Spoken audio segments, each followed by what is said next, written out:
family and friends, they come together and just appreciate, all the lost times that they might not have been able to, you know, hang out with one another, celebrating the love and the connection through family and friends, through the music, the food, the dances, the culture. So the storyline goes long ago, their children had to go off where they worked hard to bring back money to the family. When the harvest time was over, which is basically the fall, they come home to their families. But because they were gone for a long time, parents would leave out special lanterns so that the children can follow the light back to their families.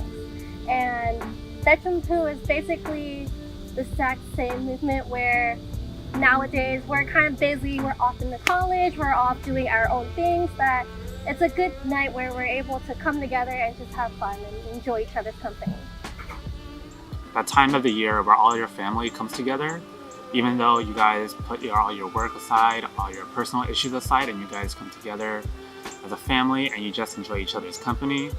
So we'd like travel to different places every year, and we'd like all get together and have a whole family reunion and just like eat a lot of food. We'd have like a pot of pho and a pot of bún bò and a pot of bok ha, all like on the same stove.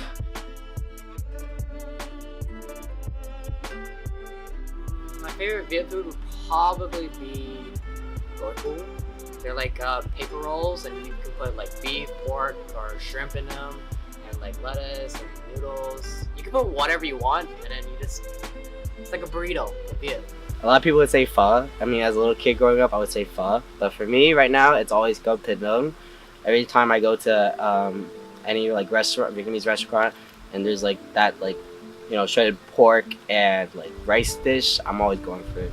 My favorite food is thịt kho nhúng, which is pork belly braised for a really long time with eggs.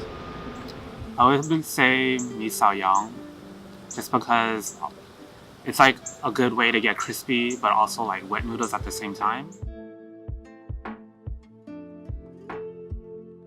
So my favorite phrase in Vietnamese is Yo Yao Sit Khỏe, which basically means hoping you good wealth and health. It's a very good phrase to give anyone during Tet, during New Year's. Oh wait, that's the same. It's a very good phrase to give during Tet, which is Vietnamese New Year's, any holidays like Christmas or birthdays. It really just means I'm wishing you the best, the well. My favorite Viet phrase is tại sao, and it means why in English, and because why not? My favorite Viet phrase to say now is mắc ỉa, which means you kind of have to go to the bathroom. I say that usually whenever something is really cheesy or cringy. So if I see someone call their significant other like Pookie Bear, I say mắc ỉa like right away. My favorite big phrase is trời ơi or trời đất, and it means like oh my god or like oh my. This is because I feel like every time I run into a situation and it's always like just shocking to me, the first thing that comes to mind is like oh my god or trời ơi or like why.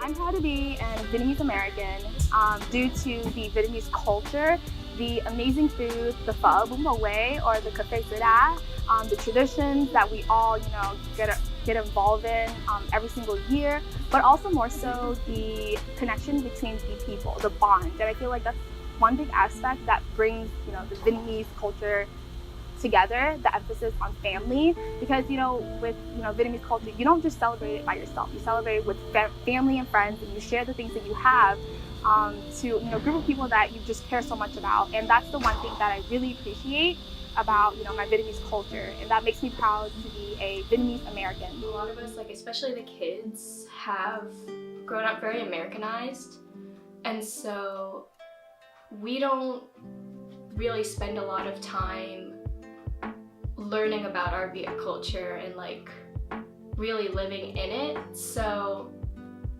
it's nice to just not only enjoy time with our family, but enjoy time as a Viet family. We have a history.